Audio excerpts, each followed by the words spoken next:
Newton's thought principal లాగా every reaction there is equal and opposite reaction అన్నట్టు మేక మెదడును మనం తింటూ ఉంటే మన మెదడును అమీబా తింటుంది. కేరళలో మెదడును తినే అమీబా ఇన్ఫెక్షన్ వ్యాప్తి చెందుతోంది.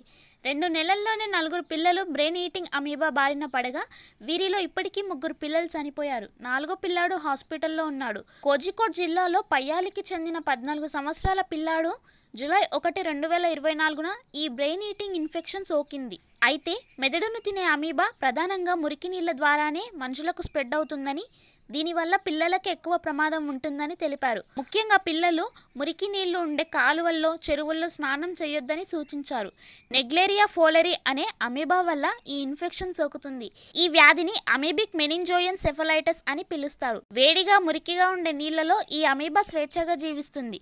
మనుషుల ముక్కు ద్వారా మెదడుకు చేరి బ్రెయిన్ సెల్స్ ను డ్యామేజ్ చేస్తుంది.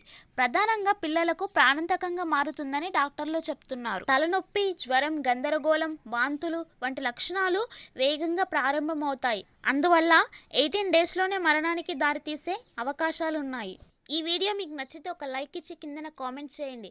ఇలాంటి ఇన్ఫర్మేషన్ విషయాలు మీకు ముందుగానే తెలియాలంటే ఛానల్ని ఇప్పుడే సబ్స్క్రైబ్ చేసుకొని బెల్ ఐకాన్ని యాక్టివేట్ చేసుకోండి. నెక్స్ట్ ఎలాంటి వీడియో కావాలో కిందన కామెంట్ చేయండి.